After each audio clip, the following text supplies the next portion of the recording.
নমস্কাৰ good morning 18লৈ স্বাগতম ষ্টুডিঅত মই পাপৰি প্ৰথমটো ব্ৰেকিং নিউজ নগাঁৱৰ ডিমৰুগুৰিত ভয়ংকৰ পথ দুৰ্ঘটনা সংঘটিত হৈছে দুৰ্ঘটনাত ঠিতাতে নিহত দুজন যুৱক আহত হৈছে আন দুজন নিয়ন্ত্ৰণ হেৰুৱাই গছত খুন্দা দ্ৰুতবেগী বাহনৰ নগাঁও অভিমুখে আহি আছিল বাহনখন দুৰ্ঘটনাত ঠিতাতে নিহত হৈছে হিমাংশু কাকতি নামৰ এজন যুৱক নিহত যুৱকজনৰ ঘৰ হৈছে ডিব্ৰুগড়ত দুৰ্ঘটনাত নিহত আনজন যুৱক হৈছে ৰাধা গোবিন্দ বৰা চিকিৎসালয়লৈ নিয়াৰ পথত মৃত্যু পুৰণি গুদামৰ ৰাধা গোবিন্দ বৰাৰ গুৰুতৰভাৱে আহত মানৱজ্যোতি শইকীয়া আৰু সিনাসু আগৰৱালা আহত দুজনক উন্নত চিকিৎসাৰ বাবে গুৱাহাটীলৈ প্ৰেৰণ কৰা হৈছে পুনৰ কৈছো নগাঁৱৰ ডিমৰুগুৰিত ভয়ংকৰ পথ দুৰ্ঘটনা সংঘটিত হৈছে দুৰ্ঘটনাটো ঠিতাতে নিহত হৈছে দুজনকৈ যুৱক এজন আহত হৈছে নিয়ন্ত্ৰণ হেৰুৱাই গছত খুন্দা দ্ৰুতবেগী বাহনৰ নগাঁও অভিমুখে আহি আছিল বাহনখন দুৰ্ঘটনা ঠিতাতে নিহত হৈছে হিমাংশু কাকতি নামৰ এজন যুৱক আৰু নিহত যুৱকজনৰ ঘৰ ডিব্ৰুগড়ত বুলি জানিব পৰা গৈছে দুৰ্ঘটনা নিহত আনজন যুৱক ৰাধা গোবিন্দ বৰা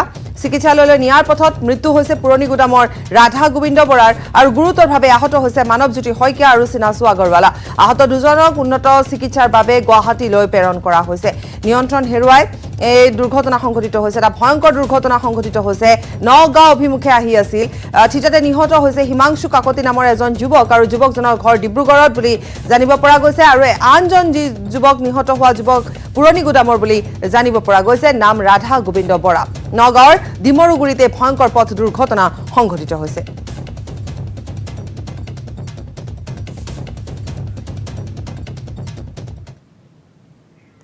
আৰু ইফালে বিশ্বকৰ্মা পূজাৰ দিনাই ক্ষেত্ৰীটো ভয়ংকৰ পথ দুৰ্ঘটনাত মৃত্যু হৈছে কংগ্ৰেছ নেতা অনিল বৰগোহাঁই বিগত লোকসভা নিৰ্বাচনত লখিমপুৰ সমষ্টিত কংগ্ৰেছৰ প্ৰাৰ্থী আছিল অনিল বৰগোহাঁই নেতাগৰাকীৰ ভ্ৰমণ কৰা AS22B 4284 নম্বৰৰ বাহনখনে গছত খুন্দা মৰাত পৰিণতিতে সংঘটিত হৈছে এই দুৰ্ঘটনাটো সংকটজনক অৱস্থাত ক্ষেত্ৰী চিকিৎসালয়ত ভৰ্তি কৰাৰ পিছতো মৃত্যুক আঁকোৱালি ল'লে কংগ্ৰেছ নেতা অনিল বৰগোহাঁইৰ মৃত্যুত শোকৰ ছাপ পৰিছে ধেমাজিত জনপ্ৰিয় নেতাৰ উপৰিও এগৰাকী সমাজকৰ্মী হিচাপে ধেমাজিত বিশেষভাৱে পৰিচিত আছিল অনিল বৰগোহাঁই পুনৰ কৈছো বিশ্বকৰ্মা পূজাৰ দিনাই ক্ষেত্ৰীত ভয়ংকৰ পথ দুৰ্ঘটনা সংঘটিত হৈছে দুৰ্ঘটনাটোত মৃত্যু হৈছে কংগ্ৰেছ নেতা অনিল বৰগোহাঁই বিগত লোকসভা নিৰ্বাচনত লখিমপুৰ সমষ্টিৰ কংগ্ৰেছৰ প্ৰাৰ্থী আছিল অনিল বৰগোহাঁই নেতাগৰাকীয়ে ভ্ৰমণ কৰা AS22B 4284 নম্বৰৰ বাহনখনে গছত খুন্দা মৰাৰ ফলতে এই দুৰ্ঘটনাটো সংঘটিত হয় আৰু সংকটজনক অৱস্থাত ক্ষেত্ৰী চিকিৎসালয়ত ভৰ্তি কৰাইছিল যদিও কিন্তু মৃত্যুক আঁকোৱালি ল'লে নেতাগৰাকীয়ে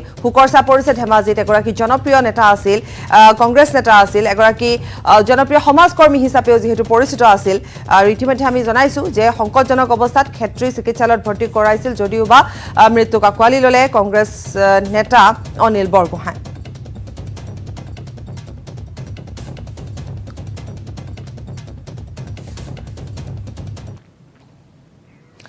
আৰু আনহাতে যোৰহাটত কালিৰ গুলীচালনাৰ ঘটনাও সংঘটিত হয় অৰ্থাৎ বিশ্বকৰ্মা পূজাৰ সন্ধিয়াৰ ভাগত যোৰহাটতো আন এক ঘটনা সংঘটিত হৈছে গুলীচালনাৰ ঘটনা সংঘটিত হৈছে NRL তেল ডিপুত এই ঘটনা সংঘটিত হৈছে গুলী চলাই দুৰ্বৃত্তই লুটি নিলে তেল ডিপুৰ ধন ঘটনাস্থলীত উপস্থিত হৈ আৰক্ষী আৰম্ভ কৰিছে তদন্ত গুলীচালনা কেন্দ্ৰ কৰি অঞ্চলজুৰি তীব্ৰ চাঞ্চল্য পুনৰ কৈছো বিশ্বকৰ্মা পূজাৰ সন্ধিয়া আমি ইতিমধ্যে কৈছো যে কেইবাটাও কুটাঘাতমূলক কাৰ্য সংঘটিত হৈছে যোৰহাটতো গুলীচালনাৰ ঘটনা সংঘটিত হৈছে NRL তেল ডিপুত সংঘটিত হৈছে গুলীচালনা গুলী চলাই দুৰ্বৃত্তই লুটি নিলে তেল ডিপুৰ ধন ঘটনাস্থলীত উপস্থিত হৈ আৰক্ষীয়ে তদন্ত আৰম্ভ কৰিছে গুলীচালনা কেন্দ্ৰ কৰি অঞ্চলজুৰি তীব্ৰ চাঞ্চল্য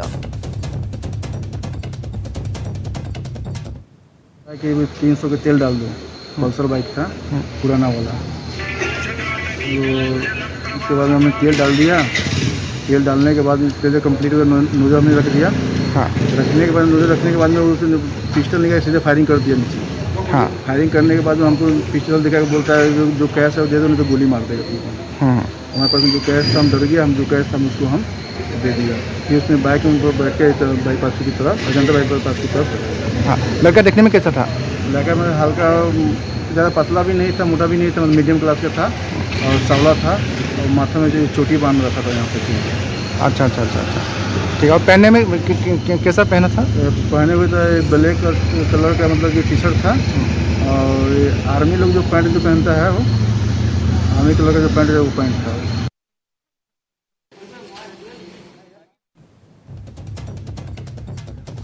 আৰু এই ঘটনা সন্দৰ্ভত ইতিমধ্যে আমি জনাই গৈছো যে বিশ্বকৰ্মা পূজাৰ সন্ধিয়াৰ ভাগত যোৰহাটত গুলীচালনাৰ ঘটনা সংঘটিত হৈছে এনআৰএল পেট্ৰল ডিপুত এই ঘটনা সংঘটিত হয় গুলী ফুটাই দুৰ্বৃত্তই লুটি নিছে তেল ডিপুৰ সমস্ত ধন ঘটনাস্থলীত আৰক্ষীয়ে ইতিমধ্যে উপস্থিত হৈ তদন্ত আৰম্ভ কৰিছে আৰু এই ঘটনাক কেন্দ্ৰ কৰি অঞ্চলজুৰি চাঞ্চল্যৰ সৃষ্টি হৈছে দুৰ্বৃত্তৰ সন্ধানত ইতিমধ্যে আৰক্ষী অভিযান আৰম্ভ কৰিছে আৰু প্ৰত্যক্ষদৰ্শীৰ ভাষ্য অনুসৰি তেল ডিপুত থকা যি লোক তেওঁলোকৰ ভাষ্য অনুসৰি তেওঁলোকে জনাইছে যে এগৰাকী যুৱকৰ কথা তেওঁলোকে বিস্তাৰিতভাৱে জনাইছে যে কেনেকুৱা ধৰণৰ আছিল চুলি বান্ধি থোৱা আছিল আৰু তেওঁ যি কাপোৰ পৰিধান কৰিছিল সেয়া কেনেকুৱা আছিল সেয়া ইতিমধ্যে তেওঁলোকে আৰক্ষীৰ আগতো জনাইছে সংবাদ মাধ্যমৰ আগতো জনাইছে গতিকে যদিহে চিচিটিভি ফুটেজ যিহেতু আছে সেই অনুসৰি যদি তদন্ত আৰম্ভ কৰা হয় তেতিয়াহ'লে নিশ্চিতভাৱে দুৰ্বৃত্ত ধৰা পৰিব আমি কিন্তু পুনৰ কৈছো যে এই গুলীচালনাৰ ঘটনা সংঘটিত হৈছে গুলীচালনাৰ ঘটনা সংঘটিত কৰি সমস্ত ধন লৈ উঠাও হৈছে দুৰ্বৃত্ত আৰু ইতিমধ্যে অঞ্চলজুৰি তীব্ৰ চাঞ্চল্যৰ সৃষ্টি হৈছে ঘটনাস্থলীত সন্ধিয়াৰ ভাগতে আৰক্ষী উপস্থিত হয় সন্ধিয়াৰ ভাগতে যেহেতু এই ঘটনা সংঘটিত হৈছে যোৰহাটত সন্ধিয়াৰ ভাগত এই ঘটনা সংঘটিত হৈছে আৰু ঘটনা সংঘটিত হোৱাৰ পিছতে আৰক্ষী ঘটনাস্থলীত উপস্থিত হৈ ইতিমধ্যে তদন্ত আৰম্ভ কৰিছে বুলি জানিব পৰা গৈছে আৰু লগতে আৰক্ষী অভিযানো আৰম্ভ কৰিব যথেষ্ট ক্লু আছে আৰক্ষীৰ হাতত কাৰণ প্ৰত্যক্ষদৰ্শীৰ ভাষ্য অনুসৰি বিৱৰণ দুৰ্বৃত্তৰ বিৱৰণ ইতিমধ্যে তেওঁলোকে দিছে গতিকে নিশ্চিতভাৱে আৰক্ষীৰ সুবিধাই হ'ব এই ক্ষেত্ৰত অভিযান চলোৱাৰ ক্ষেত্ৰত আমি পুনৰ কৈছো বিশ্বকৰ্মা পূজাৰ নিশাৰ ভাগত এই ঘটনা সংঘটিত হৈছে সন্ধিয়াৰ ভাগত এই ঘটনা সংঘটিত হৈছে আৰু বিশ্বকৰ্মা পূজাৰ দিনাখনে কেইবাটাও ঘটনাৰ কথা আমি ইতিমধ্যে জনাই গৈছো তাৰ ভিতৰত যোৰহাটৰ এই ঘটনা যোৰহাটত সন্ধিয়াৰ ভাগত গুলীচালনাৰ ঘটনা সংঘটিত হৈছে এটা পেট্ৰল ডিপুত এই ঘটনা সংঘটিত হৈছে গুলী চলাই দুৰ্বৃত্তই লৈ গৈছে সমস্ত ধন ইতিমধ্যে আমি পুনৰ কৈছো যে তাত যি প্ৰত্যক্ষদৰ্শী আছিল বা যি কৰ্মচাৰী আছিল তেওঁলোকে সবিস্তাৰে বিৱৰণ দিছে যে কেনেকুৱা আছিল দুৰ্বৃত্ত কেনেধৰণে কি পোছাক পৰিধান কৰি আহিছিল আৰু যদিহে চিচিটিভি ফুটেজ তাত পোৱা যায় তেতিয়াহ'লে নিশ্চিতভাৱে আৰক্ষীৰ বাবে সুবিধাজনক হ'ব দুৰ্বৃত্তৰ সন্ধানত আৰক্ষীয়ে ইতিমধ্যে অভিযান আৰম্ভ কৰিছে এই ঘটনা সংঘটিত হৈছে যোৰহাটত বিশ্বকৰ্মা পূজাৰ সন্ধিয়াৰ ভাগত এই ঘটনা সংঘটিত হৈছে আৰু আমি নিউজ 18ত জনাই গৈছো এই ঘটনাৰ খবৰ আৰু সবিস্তাৰে আমি কিছু সময়ৰ পাছত জনাম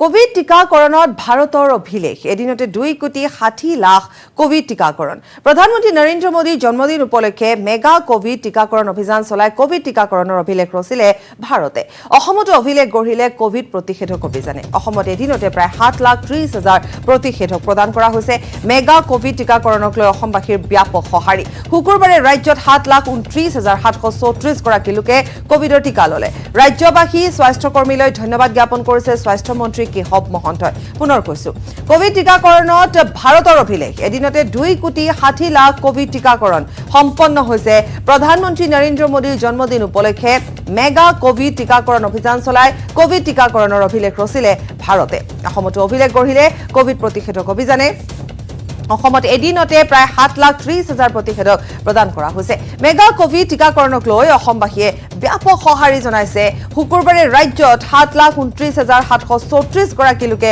কোভিডৰ টিকা ল'লে ৰাজ্যবাসী তথা স্বাস্থ্যকৰ্মীসকললৈ ধন্যবাদ জ্ঞাপন কৰিছে স্বাস্থ্যমন্ত্ৰী কেশৱ মহন্তই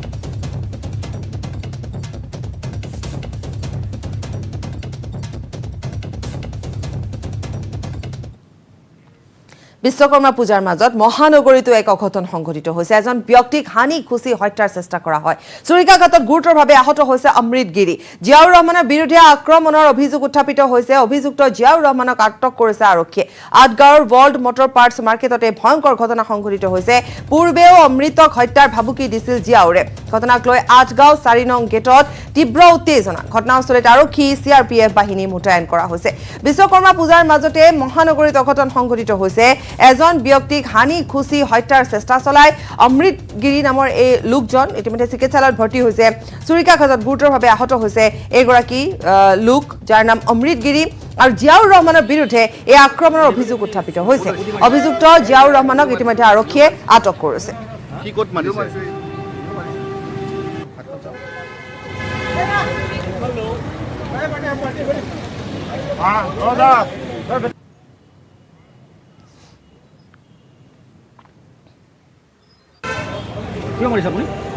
কিয় মাৰিছিলে মদ খাই আছিল আৰু উৎপাত কৰে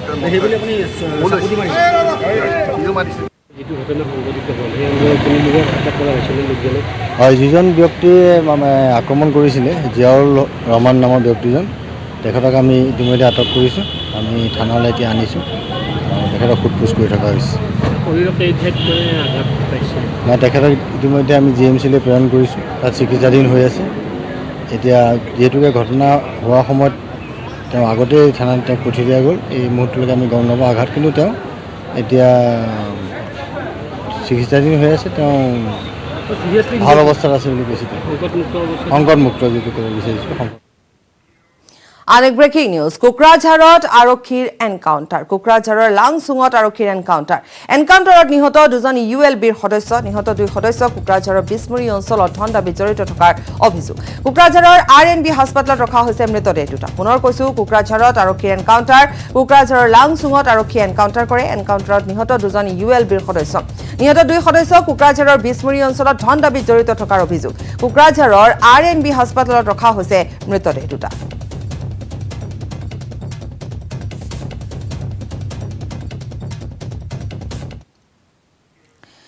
নিজৰ গালতে প্ৰচণ্ড চৰ ফুটালে প্ৰাক্তন বিধায়ক ৰূপজ্যোতি কুৰ্মীয়ে। অতীতত কৰা ভুলৰ বাবে নিজে নিজৰ গালত চৰ মাৰিলে ৰূপজ্যোতিয়ে। কংগ্ৰেছক দুবন্ত নাও আখ্যা দি প্ৰধানমন্ত্ৰী মোদীৰ প্ৰশংসাত পঞ্চমুখৰ প্ৰাক্তন কংগ্ৰেছী তথা বিজেপি গৰাকী।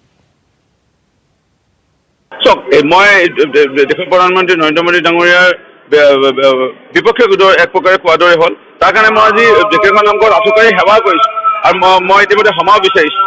আৰু মই নিজকে এই দুটামান চৰো মাৰি দিবলৈ মই কণ্ঠবোধ কৰা নাই। নিজকে মই ভুল কাম কৰিছিলোঁ আৰু এইটো কিন্তু কোৱা হৈছিলে। কংগ্ৰেছৰ নেতৃবৰ্গে কৈছিলে এনেকুৱা ধৰণে ক'বলৈ, আৰু কোৱাৰ কাৰণে মই এইখিনি ক'ব লগা হৈছিল।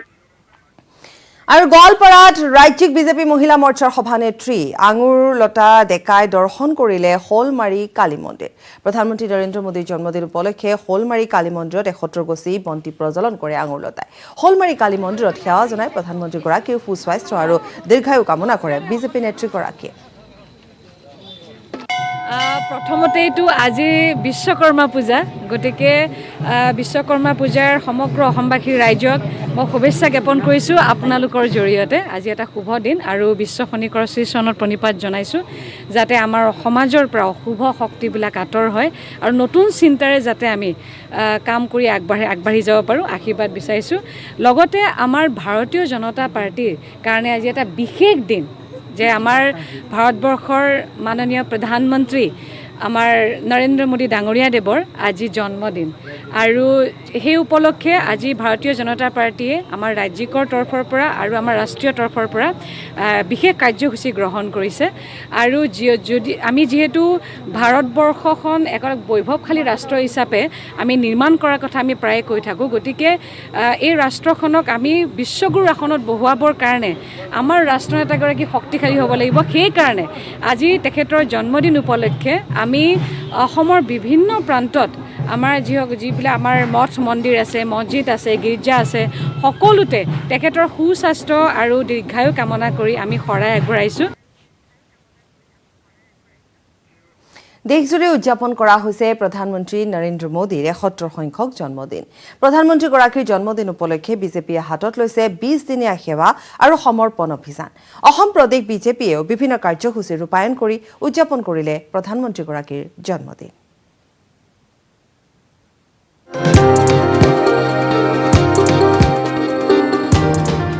এসত্তৰ বছৰীয়া হ'ল প্ৰধানমন্ত্ৰী নৰেন্দ্ৰ মোদী। দেশজুৰি প্ৰধানমন্ত্ৰীৰ জন্মদিন উদযাপন। অসম প্ৰদেশ বিজেপিৰো ২০ দিনীয়া কাৰ্যসূচী। মন্দিৰ, মছজিদ, গীৰ্জা, সত্ৰ, নামঘৰত মোদীৰ দীৰ্ঘায়ু কামনা। ৭১ বছৰত ভৰি দিলে প্ৰধানমন্ত্ৰী নৰেন্দ্ৰ মোদীয়ে। প্ৰধানমন্ত্ৰীগৰাকীৰ জন্মদিন উপলক্ষে সমগ্ৰ দেশজুৰি বিজেপিয়ে উদযাপন কৰিছে ২০ দিনীয়া সেৱা আৰু সমৰ্পণ অভিযান। এই ক্ষেত্ৰত পিছ পৰি ৰোৱা নাই অসম প্ৰদেশ বিজেপি। প্ৰধানমন্ত্ৰী মোদীৰ জন্মদিনৰ দিনাখন পুৱাই বংশীগোপাল নামঘৰত বন্তি প্ৰজ্বলন কৰি শুভেচ্ছা জনালে মুখ্যমন্ত্ৰী হিমন্ত বিশ্ব শৰ্মাই। ভগৱানৰ শ্ৰীচৰণত প্ৰাৰ্থনা কৰিছোঁ যাতে প্ৰধানমন্ত্ৰী নৰেন্দ্ৰ মোদীয়ে এটা দীঘলীয়া জীৱন লাভ কৰে।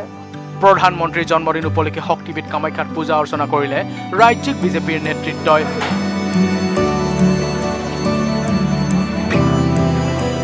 সমান্তৰালকৈ প্ৰধানমন্ত্ৰীৰ দীৰ্ঘায়ু কামনাৰে ৰাজ্যিক বিজেপিৰ নেতৃত্বৰ আন এটা দলে দোৱা মাগিলে আমবাৰী বুঢ়া জামে মছজিদত।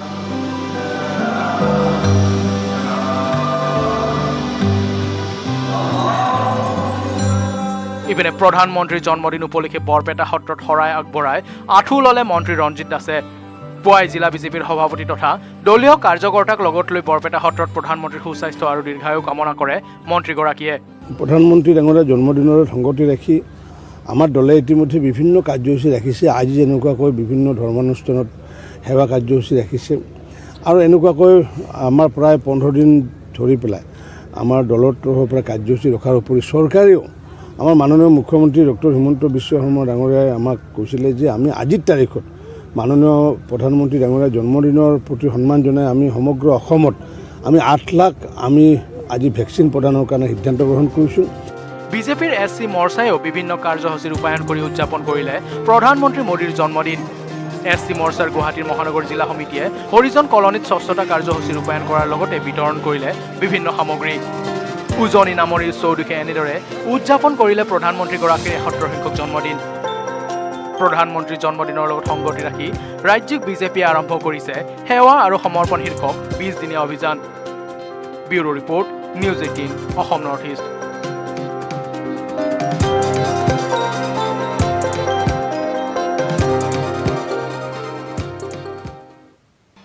স্বাগতম বিৰতিৰ পাছত। সংখ্যালঘু অঞ্চলত টেট পৰীক্ষাৰ চেণ্টাৰ নথকাক লৈ হৈ থকা বিতৰ্ক সন্দৰ্ভত শিক্ষামন্ত্ৰী ডঃ ৰণোজ পেগুৱে স্পষ্ট কৰিলে স্থিতি। সেবাৰ সুবিধা অসুবিধা চাইহে কেন্দ্ৰসমূহ ক'ত হ'ব নহ'ব সিদ্ধান্ত লোৱা হৈছে। সংখ্যালঘু সংখ্যাগুৰুৰ কথা ইয়াত নাহে বুলি মন্তব্য কৰিছে শিক্ষামন্ত্ৰীগৰাকীয়ে। শুকুৰবাৰে সন্ধিয়া শিৱসাগৰত অনুষ্ঠিত বিজেপিৰ এখন সভাৰ পিছতে সংবাদ মাধ্যমৰ আগত এই ভাষ্য প্ৰদান কৰে মন্ত্ৰীগৰাকীয়ে। তেওঁ আৰু কয় যে সংখ্যালঘু মানুহ সকলোতে আছে। টেট পৰীক্ষাটো স্বচ্ছভাৱে ভৱিষ্যত প্ৰজন্মৰ স্বাস্থ্য সুৰক্ষিতৰ কাৰণে উন্নত মানদণ্ড সম্পন্ন শিক্ষক নিযুক্তিৰ কাৰণে অনুষ্ঠিত কৰা এটা পৰীক্ষা। এই পৰীক্ষাত বেকডোৰ পলিচি নাথাকে। আনহাতে পৰিস্থিতি ভাল হ'লে সকলো শ্ৰেণীৰ পাঠদান আৰম্ভ হ'ব বুলিও মন্তব্য কৰে তেওঁ। পৰ্যায়ক্ৰমে সকলো শ্ৰেণীৰ পাঠদান আৰম্ভ কৰা হ'ব। পৰিস্থিতি উন্নত হ'লে LP ME পাঠদানো আৰম্ভ কৰা হ'ব। সকলো শিক্ষক শিক্ষয়িত্ৰীক মানসিকভাৱে প্ৰস্তুত থাকিবলৈ আহ্বান জনালে শিক্ষামন্ত্ৰীগৰাকীয়ে। টেট পৰীক্ষাটো এটা খুব আমি স্বচ্ছভাৱে আমাৰ ভৱিষ্যত প্ৰজন্মৰ স্বাৰ্থ সুৰক্ষিত কৰাৰ কাৰণে উপযুক্ত মানদণ্ড সম্পন্ন শিক্ষক নিযুক্তিৰ কাৰণে অনুষ্ঠিত কৰা এটা পৰীক্ষা। ইয়াত সংখ্যালঘু সংখ্যাগুৰুৰ কথাটো নাই, অন্য কথাবিলাক আনিব নালাগে। পৰীক্ষা দিয়ক, পৰীক্ষাত ভাল ফলাফল কৰক আৰু ইয়াততো আৰু বেলেগ কোনো বেকডোৰ পলিচি নাথাকে। সেই নম্বৰকেইটাৰ ভিত্তিতে চাকৰি। দেশৰ কোটি কোটি অনুৰাগীৰ লগতে মুখ্যমন্ত্ৰী হিমন্ত বিশ্ব শৰ্মাই মন্দিৰত চাকি জ্বলাই জন্মদিনৰ পবিত্ৰ দিনটোত দীৰ্ঘায়ু কামনা কৰিলে প্ৰধানমন্ত্ৰী নৰেন্দ্ৰ মোদীৰ। 100 বছৰ গৌৰৱী অসম তথা উত্তৰ পূৰ্বাঞ্চলৰ উন্নয়নৰ বাবে মোদী ডাঙৰীয়াই শত পৰিকল্পনা ৰচিব বুলি আশা প্ৰকাশ কৰিলে মুখ্যমন্ত্ৰী হিমন্ত বিশ্ব শৰ্মাই।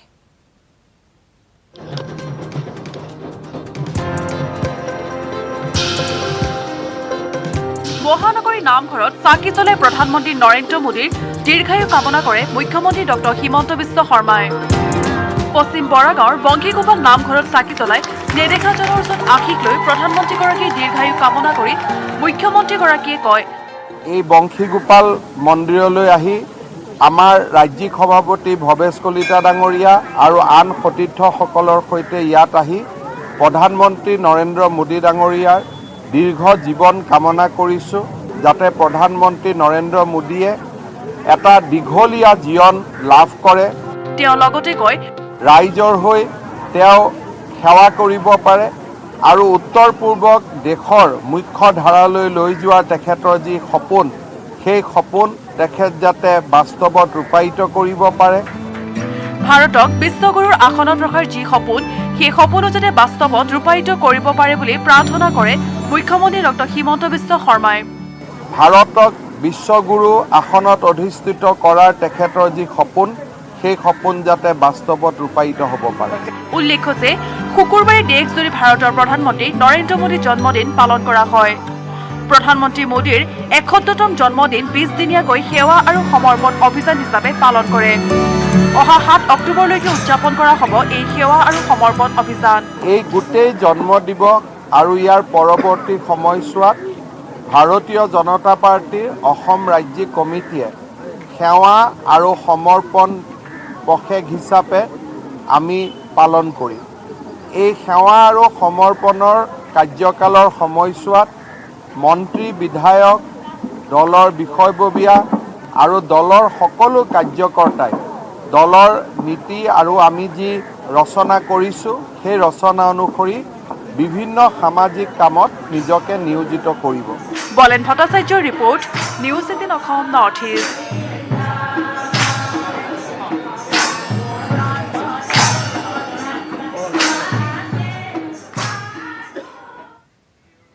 আনফালে শ্ৰীনগৰত প্ৰধানমন্ত্ৰী নৰেন্দ্ৰ মোদীৰ ৭১ সংখ্যক জন্মদিন উদযাপন কৰা হয়।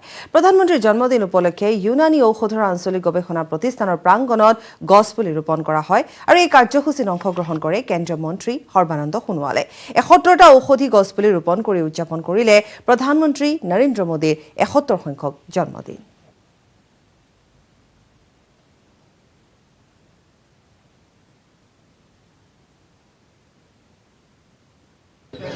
देखिए, देश में हमारे प्रकृतियों में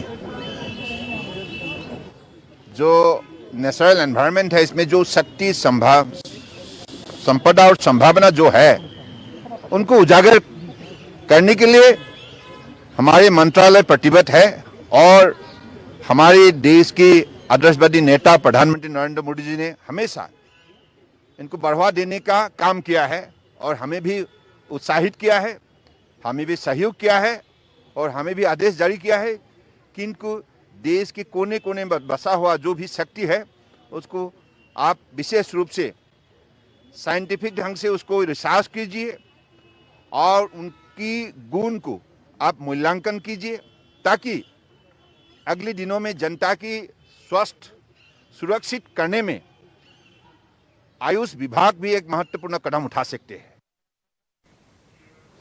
দিছপুৰৰ পৰিৱৰ্তে মাহৰ এটা দিনত অসম মন্ত্ৰীসভাৰ কেবিনেট সভা অনুষ্ঠিত একোখনকৈ জিলাত। কেৱল দিছপুৰতে সিদ্ধান্ত গ্ৰহণ নকৰি প্ৰতিখন জিলাতে ৰাজ্য চৰকাৰৰ মুখ্যমন্ত্ৰী ডক্টৰ হিমন্ত বিশ্ব শৰ্মাৰ নেতৃত্বত গঠন কৰা চৰকাৰৰ মন্ত্ৰীসভাই গ্ৰহণৰ সিদ্ধান্তৰ কাৰ্যকৰী ৰূপ পাব ধেমাজি জিলাত। পোনপ্ৰথমবাৰৰ বাবে জিলা সদৰত অনুষ্ঠিত হ'ব কেবিনেট সভা। এটা দিনৰ বাবে গোটেই দিছপুৰখনে উঠি আহিব ধেমাজিলৈ। ইয়াৰ বাবে জিলা সদৰত এতিয়া ব্যাপক প্ৰস্তুতি চলিছে। আৱৰ্ত ভৱনক নতুন ৰূপ দিয়াৰ পৰা দেৱালত ৰং কৰা, চৌপাশ সৌন্দৰ্য বৰ্ধন কৰাৰ সমান্তৰালভাৱে পাৰ্কিঙৰ ব্যৱস্থা কৰাৰ কাম দ্ৰুতগতিত এতিয়া বৃদ্ধি পাইছে। কেবিনেট বৈঠকৰ বাবে সাজু হৈছে ধেমাজি জিলা প্ৰশাসন। অভিভাৱক মন্ত্ৰী সঞ্জয় কিষাণে জিলাখনত হ'বলগীয়া কেবিনেটৰ যাৱতীয় যা যোগাৰ দিশটো পৰ্যবেক্ষণ কৰিছে। ৩০ ছেপ্টেম্বৰত হ'বলগীয়া কেবিনেটৰ বাবে ধেমাজিৰ আৱৰ্ত ভৱনক এনেধৰণে ৰূপ দিয়া হৈছে। এটা দিনৰ বাবে ধেমাজিৰ আৱৰ্ত ভৱনত থাকিব মুখ্যমন্ত্ৰীৰ লগতে ১২জনকৈ কেবিনেট মন্ত্ৰী। মুখ্য সচিবকে ধৰি বিভিন্ন উচ্চপদস্থ বিষয়াসকলক বিভিন্ন অতিথিশালা আৰু হোটেলত থকাৰ ব্যৱস্থা গ্ৰহণ কৰা হৈছে। আগবঢ়াইছো মন বিকাশৰ এটা প্ৰতিবেদন। ধেমাজি জিলাত অনুষ্ঠিত হ'ব কেবিনেট বৈঠক আৰু এই কেবিনেট বৈঠকক লৈ ধেমাজি ইতিমধ্যে তৎপৰ হৈ গৈছে জিলা প্ৰশাসন। সমান্তৰালভাৱে ইয়াতে অভিভাৱক মন্ত্ৰীগৰাকীয়ে কেইবাবাৰো আচলতে ইয়াতে পৰিদৰ্শন কৰিছেহি আৰু ধেমাজিৰ যি আন্তঃগাঁথনি, বিশেষকৈ ধেমাজি যদি আৱৰ্ত ভৱনকে ধৰি ধেমাজি যি আচলতে নগৰৰ যি চৌপাশ সেয়া ইতিমধ্যে আচলতে নিকাকৰণ সমান্তৰালভাৱে ইয়াতে উন্নয়নমূলক কাম চলিছে। আৰু এই মুহূৰ্তত আমি আমাৰ যিহেতু ধেমাজি যি অভিভাৱক মন্ত্ৰী আচলতে সঞ্জয় কিষাণ ডাঙৰীয়া আমাৰ সৈতে আছে, আমি তেখেতৰ পৰা জানিব বিচাৰিম যিহেতু হয়, অসমৰ বাবে এক ঐতিহাসিক সিদ্ধান্ত মাননীয় মুখ্যমন্ত্ৰী ডাঙৰীয়াই গ্ৰহণ কৰিছে যে চৰকাৰখনকে আচলতে মানুহৰ মাজত লৈ যোৱাৰ এক সিদ্ধান্ত এয়া। আৰু প্ৰথম পদক্ষেপ হিচাপে অহা 30 তাৰিখে আমাৰ ধেমাজি জিলাতে প্ৰথম কেবিনেটখন হ'ব আৰু ইয়াতে প্ৰত্যেকজন মন্ত্ৰীয়ে ইয়াতে আহিব আৰু মুখ্যমন্ত্ৰী ডাঙৰীয়াও নিজে এক নিশা ইয়াত আমাৰ চাৰ্কিট হাউচতে থাকিব। আৰু আটাইতকৈ ডাঙৰ কথাটো হৈছে যে যোৱাকালি কেবিনেটতে মাননীয় মুখ্যমন্ত্ৰী ডক্টৰ হিমন্ত বিশ্ব শৰ্মা ডাঙৰীয়াই কিছুমান নিৰ্দেশ দিছে যে আমাৰ যিকেইজন আমি মন্ত্ৰী আছোঁ, আমি যিসকল মন্ত্ৰী আছোঁ, যিদিনাখন আমি আহিম 29 তাৰিখে আহোঁতে প্ৰত্যেকজন মন্ত্ৰীয়ে একোখন ডিষ্ট্ৰিক্ট ভিজিট কৰি পেলাই আহিব। আহোঁতে তেওঁলোকে কিছুমান চৰকাৰী আঁচনি তেওঁলোকে চোৱা চিতা কৰিব, তেওঁলোকে মানুহৰ ওচৰত গৈ পেলাই বুজ ল'ব যে প্ৰকৃতাৰ্থত আমি বৰ্তমান চৰকাৰখনে যিবিলাক আঁচনি প্ৰস্তুত কৰি পেলাই ৰাইজৰ মাজলৈ আমি লৈ আহিছোঁ সেইবিলাক প্ৰকৃতাৰ্থত বাস্তৱিকতা কৰিবৰ কাৰণে কেনেধৰণৰ কামবিলাক জিলা ৱাইজত হৈ আছে এইখিনি নিৰীক্ষণ কৰিবৰ কাৰণে প্ৰত্যেকজন মন্ত্ৰীয়ে বিভিন্ন আঁচনিবিলাক নিৰীক্ষণ কৰিব। মোক যেনেকৈ দায়িত্ব দিয়া হৈছে, মই আহোঁতে মই যোৰহাট জিলাত মই সোমাই আহিম আৰু যাওঁতে মই শোণিতপুৰ জিলাত মই চাই মেলি পেলাই যাম।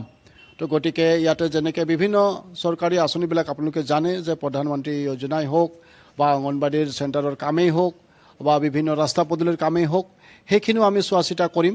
আৰু ঠিক তেনেকৈ আমাৰ যিবিলাক বেনিফিচিয়াৰী আছে তেওঁলোকে সা সুবিধাবিলাক কেনেধৰণে পাইছে, যেনেকৈ বিধৱা পেঞ্চন হ'ল বা বৃদ্ধা পেঞ্চন হ'ল, বিভিন্ন আঁচনি তেনেকৈ আছে। সেই আঁচনিবিলাকৰ পৰা আমাৰ ৰাইজ কেনেধৰণৰ উপকৃত হৈছে আমি গাঁও ভিতৰুৱা অঞ্চলবিলাকত গৈ পেলাই আমি তেওঁলোকৰ লগত কথা পাতিম যে তেওঁলোকে আচলতে এই আঁচনিবিলাক কেনেধৰণৰ পাইছে, সময়মতে পাইছেনে নাই পোৱা আৰু কিমান বাকী আছে, এইখিনি কথা আমি বুজ লৈ পেলাই আচলতে আহিব। তো গতিকে ই এটা বিশেষ পদক্ষেপ। বিশ্বকৰ্মা পূজাৰ উৎসাহ উদ্দীপনাৰ মাজতে কামপুৰত এক অঘটন সংঘটিত হয়। গা ধুবলৈ গৈ নেহাৰী নৈত সন্ধানহীন এজন বৃদ্ধ। সন্ধানী লোকজন কামপুৰ মাজৰাতিৰ গোপাল ভূঞা বুলি জানিব পৰা গৈছে।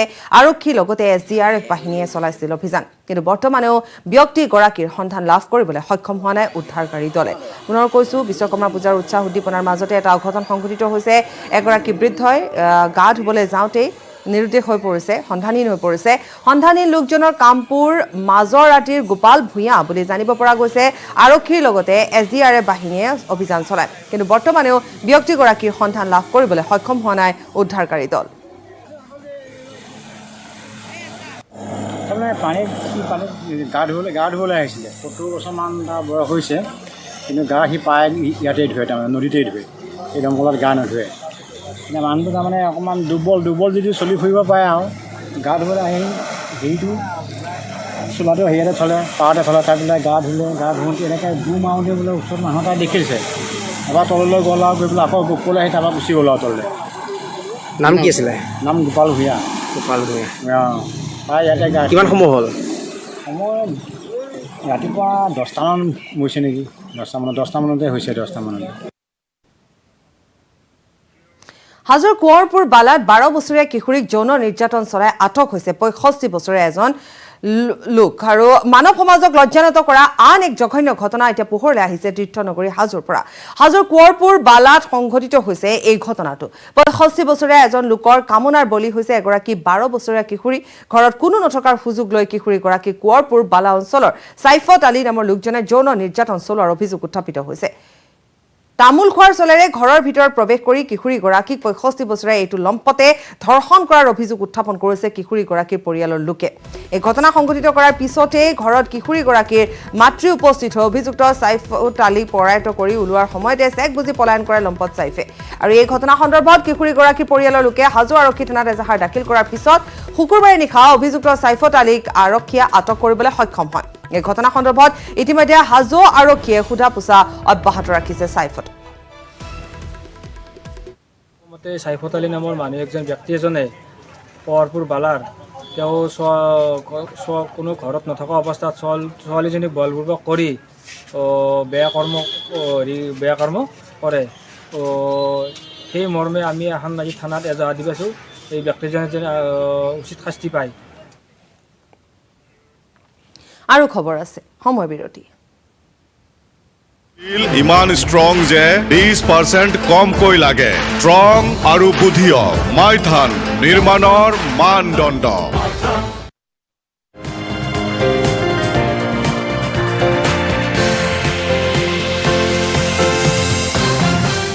কেন্দ্ৰ কৰি ইয়াত এটা উদ্যান গঢ়ি উঠিছে।